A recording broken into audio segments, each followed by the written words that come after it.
Peace Kids. It's me, Miss Talia. I miss you guys. How you doing? How you been? Blah, blah, blah. That's what I like to hear. And I am super excited to let you know that we are going to be hanging out online together for the next 10 weeks. And we're going to be talking about my favorite person in the Bible, Moses.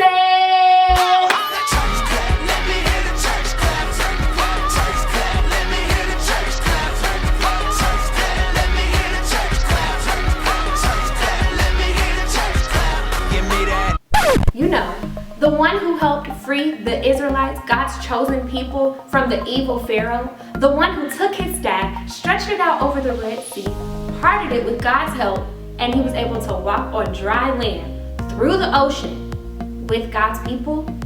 Yeah, that Moses. And you see, that Moses actually taught us 10 important rules on how we should follow God and trust God even when life gets crazy. And trust me, the Israelites in Moses' life was pretty crazy.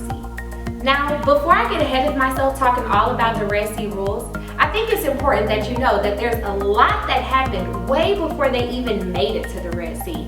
Let's look to our Bibles. Today, we're going to be reading from the book of Exodus, the second book in the Bible. Let's read.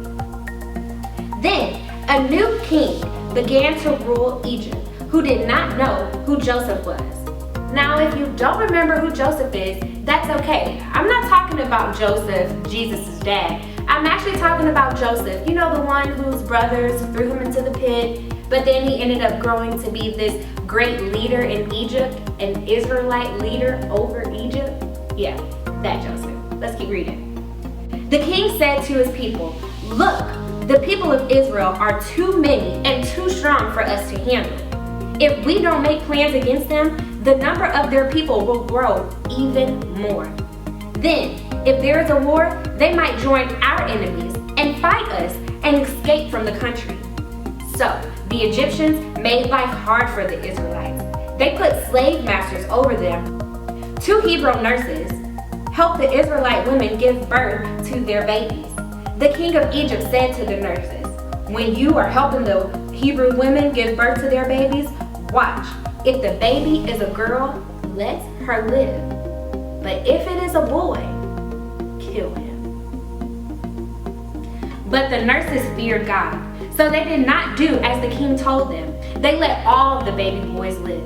Then the king of Egypt sent for the nurses and said, "Why did you do this? Why did you let the baby boys live?"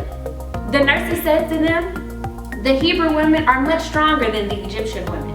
God was good to the nurses, and the Hebrew people continued to grow in number, so they became even stronger. Because the nurses feared God, he gave them families of their own.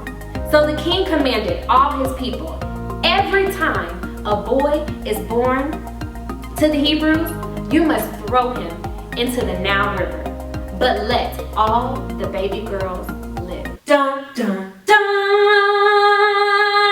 You know, sometimes there are going to be people who come in your life and they won't like you because when they see you, they see how strong, intelligent, and amazing you're going to grow up to be. And that's exactly what the Pharaoh saw in the Israelites. Can someone say, "Hater"? That's right. The Pharaoh king must have also known that the Israelites were deeply loved by God.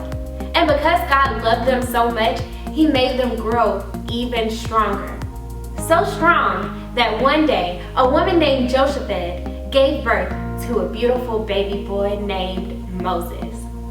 Now, I'm pretty sure that Moses' mom was really scared to have a baby at this time, especially with what the Pharaoh was trying to do to baby boys. But when she looked at her baby, she saw that he was special, and she saw that he was meant to be here, just like me and you. We're meant to be here right now. Our first rule is realize that God means for you to be where you are. That even includes us being stuck in the house right now. I know, it sucks. We don't get to see our friends, we don't get to see our family, we can't even give people hugs right now. Pretty crazy. I mean, God has a plan for this quarantine. And truthfully, God has a plan for your whole life. That makes me think of our memory verse. Let's check it out. "For I know the plans I have for you, announces the Lord. I want you to enjoy success. I do not want to harm you. I will give you hope for the years to come. Jeremiah 29:11. Isn't it amazing to know that God wants us to be successful? God knew the plans he had for Moses, even though someone wanted to kill him when he was born. God knew the plans he had for Jesus, even though he had to get beat up by some pretty bad people. And God definitely knows the plans he has for you, even though you're stuck inside the house right now. See, God knows all the plans, and he has great plans. Why? Because you are meant to be here. This week's big question is, drumroll please, what big plans do you hope God has for you? Parents, talk to your kids about this. Tell them what big plans you have for them, and also share with them what you hope God has planned for you. Well, that's all I have for you today. I hope that you guys join us this Saturday for our kids small group in the Zoom rooms. Parents, sign your kids up on our Peace website. See you guys later. Peace.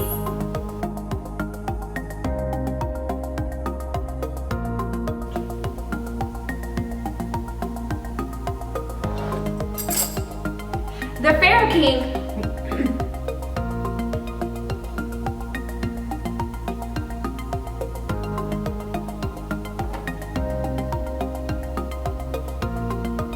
Pharaoh King must have known.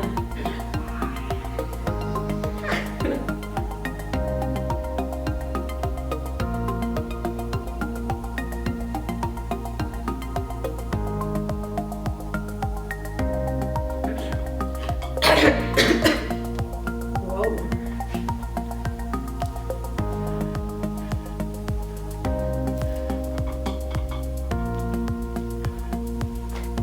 I think we're good.